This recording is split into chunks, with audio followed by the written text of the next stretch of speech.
नवम बुधाय। आज हमारे ब्लॉग का 9वां दिन है। तो चलिए हम अपना टाइम से उठ जाते हैं और जगने के बाद थोड़ा से अपने आँख को अच्छे से मल लेते हैं, जिससे कि मतलब नींद उतना लगे। और सुबह में क्या होता है, मॉर्निंग में उठने को मन नहीं करता है, फिर भी चैलेंज को पूरा करना ही है। तो हम निकलते हैं चैलेंज को पूरा करने के लिए अपना जो भी काम होता है। और बाहर में थोड़ा सा सुबह ज़्यादा ही हो गया है, तो हम निकलेंगे, टहलेंगे। हालांकि ठंडा का समय है, बट उतना ज़्यादा ठंडा भी नहीं लग रहा है, बट फिर भी उस चीज़ को हम लोग पूरा कर रहे हैं। और इसके साथ जो भी चीज़ें होती है ना, कर लेते हैं। इसके बाद फ्रेश व्रेश होना है, तो भैया फ्रेश होने के लिए सबसे पहले हम लोग चलेंगे, बाथरूम वाथरूम करेंगे। इसके बाद अच्छे से तो हम लोग चलते हैं बाथरूम वाथरूम करने के लिए बाहर, और वहाँ पर चलते हैं, थोड़ा सा पानी वानी ले लेते हैं भैया, बाथरूम वाथरूम कर लेते हैं, जिससे उसके बाद हम ध्यान करेंगे। तो वो नॉर्मली वो चीज़ें होती है उसको। चलिए अब हम लोग अपने हाथ को अच्छे से धोते हैं, हाथ को साबुन से सर्फ से जो भी होता है उसको धो लेते हैं। इसके बाद अपने मुँह को धोएंगे, मतलब कुल्ला उल्ला करेंगे। और आँख मुँह धोने से क्या होता है कि ध्यान उन करने में सही रहता है, और क्या बोलते हैं, मतलब ध्यान चेतना सही रहती है, सही दिशा में काम होता है। तो हम अच्छे से अपने हाथ को धो करके 2-3 अंजलि पानी भी पिएंगे, और दांत में कुल्ला उल्ला अच्छे से, मतलब ब्रश जैसे भी तो ब्रश नहीं करे, बट वैसे सिंपली हम लोग को अच्छे से कर लेना चाहिए। चलिए अब हम चलते हैं, और यहाँ पर थोड़ा सा बाहर नहीं करेंगे एक्सरसाइज, घर के अंदर ही करने वाले हैं। तो हम अंदर ही एक्सरसाइज कर रहे हैं आज, बेसिकली जो भी छोटी छोटी है। अब थोड़ा सा सपाट वपाट मारते हैं, जिससे कि चेस्ट और सबके लिए सही रहेगा। और मतलब डेली का रूटीन है, जैसे पेट नहीं निकलेगा, गैस उसका प्रॉब्लम नहीं होगा, तो ये सब बढ़िया रहता है। इसलिए हम इसको डेली करते हैं, जिससे कि ध्यान में भी कोई दिक्कत ना हो। तो इस चीज़ को हम लोग अच्छे से कर लेते हैं। अभी नहीं कि मैं 1-2 ही करता हूँ, मैं करीबन जितना मेरे शरीर को थकान के लिए होता है उतना ही कर लेते हैं, पूरा कंप्लीट पूरा करते हैं। इसके बाद इस चीज़ को मतलब A to Z जो भी होता है बेसिक चीज़ें उस सभी को कर लेते हैं। अब चलिए हम वो कपड़े पहनते हैं, जो भी होती है ना, नीचे का धोती पहले पहनेंगे। इसके बाद ऊपर का जो भी कंबल के टाइप होता है उसको लपेट लेंगे। दाहिना जो कंधा खोलेंगे, मतलब खुला रहेगा, तो उसको पहले हम अच्छे से कंबल को लपेट लेते हैं। इसके बाद हम बंडी वंडी निकाल करके, और ऊपर से बहुत स्टाइल में जो भी कपड़ा होता है, मतलब कि स्टाइल नहीं होता है, वो सिंपल जीवन होता है। साधु का क्या स्टाइल होगा भाई, साधु को साधु ही तो बोलेंगे, और क्या, उसमें ना कुछ भी तो नहीं खाना, कुछ भी चीज़ें को सेवन ही नहीं करना है। तो ये जीवन सिंपल होता है और चेतना से मिलने का होता है। तो चलिए अब हम लोग ध्यान की ओर चलते हैं, और यहाँ से हम ध्यान करने वाले हैं। बैठेंगे हम अपने ध्यान अवस्था में। सबसे पहले हम अपने ध्यान अवस्था में बैठते हैं। इसके बाद हम ध्यान करेंगे, और अच्छे से ध्यान गहन निद्रा में जाने के लिए आपको सोने नहीं बल्कि ध्यान करना है। तो चलिए ध्यान के क्षेत्र में चलते हैं हम लोग।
और अपने हम ध्यान को तोड़ेंगे, हम ध्यान से मतलब जो भी ध्यान करना था हमने कर लिया ना, ये डेली का समय का। अब ध्यान से तोड़ करके हम अच्छे से ब्रश व्रश करने वाले हैं।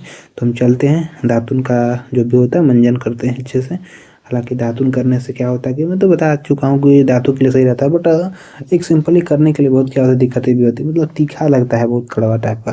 हालांकि एक सामान्य व्यक्ति हमेशा कोलगेट या कोलजेब जो भी होता है उसको करता है, बल्कि हम लोग इसमें क्या होता है, इस चैलेंज में हम लोग को दातुन नहीं करना पड़ता है। तो वहाँ पर सिचुएशन बहुत मतलब कई कई आता है कि जो चीज़ उरी होता है ना उसको करने में दिक्कत हो जाता है। तो उस चीज़ में हम लोग को फिर भी कर लेते हैं, चैलेंज लेना है तो लिए हैं तो उसको पूरा करना पड़ेगा ना। तो ऐसे हम लोग करते हैं, अच्छे से दांतों को साफ करते हैं जिससे कि कोई दिक्कत परेशानी नहीं होने वाला है। और लंबे समय से मतलब इसको अधिक समय लगता है, जैसे कोलगेट में आप तुरंत ही कर सकते हैं, तुरंत आपका साफ हो जाएगा, बट इसमें आपको अधिक समय देना पड़ेगा, वरना आपका दांत जो होगा मतलब सफाई नहीं हो पाएगा। तो चलिए अब हम लोग अच्छे से कुला उला करते हैं, मुंह धो करके 2-3 नज़र पानी वानी पिएंगे, इसके बाद अच्छे से मुंह धोएंगे, चीरी यूज करेंगे। हालांकि आज हम चीरी यूज कर रहे हैं लोहे का, क्योंकि उससे क्या होता है ना, वो कर नहीं पा रहे हैं तो इसका यूज कर रहे हैं। आज भौतिक चीज़ों का यूज मिला रहे हैं, बट बहुत कम चाहते हैं हम लाना। तो अच्छे से मुंह धो लेंगे अच्छे से। अब हम चलेंगे बाहर, थोड़ा सा बाहर को देखते हैं, देख सकते हैं अब बहुत भयंकर कुहासा हुआ है, पर कोई दिक्कत नहीं, कुहासा ठंडा है तो फिर भी इस चैलेंज को पूरा करना है भैया। तो कैसे भी कितना भी ठंडा हो कोई दिक्कत नहीं, उसका चैलेंज को तो लिए हैं तो चैलेंज को पूरा करेंगे ही करेंगे। और आप देख सकते हैं मतलब कुछ भी दिखाई नहीं दे रहा, धुआं धुआं पूरा हो गया है। और हालांकि इसका एक और कारण है ना, प्रदूषण भी तो इंडिया में बहुत ज़्यादा ही है। अब दिल्ली है, यूपी है, क्या बोलते हैं, और कई मतलब कई राज्य हैं जहाँ पर प्रदूषण बहुत ज़्यादा है। मेरे यूपी में भी 300 AQ हाई चला गया है। तो आप सोच सकते हैं इतना प्रदूषण की कहिए ना भाई, क्या ही कहना, भयंकर प्रदूषण के मारे अब पूछना ही नहीं। मनुष्य का सच्चाई तैसी उसका शांत स्वभाव है, क्योंकि जितना आप शांत स्वभाव में रहेंगे आप उतना ही एक समृद्ध जीवन जीने की ओर चलेंगे। यानी कि ये एक कला है और उसको वही जी सकता है जो अपने अंदर शालीनता को, अपने अंदर शांति की भावना को प्रकट करता है, लाता है। वही एक अच्छे विचारों की तरफ जा सकता है। तो हम लोग क्यों ना अवहेलना को छोड़ करके शांति की राह पर चले और वहां पर हम लोगों को एक नई रास्ता मिलेगी। तो चलिए, नमो बुद्धाय। आज के ब्लॉग में हम इतना ही। नमो बुद्धाय।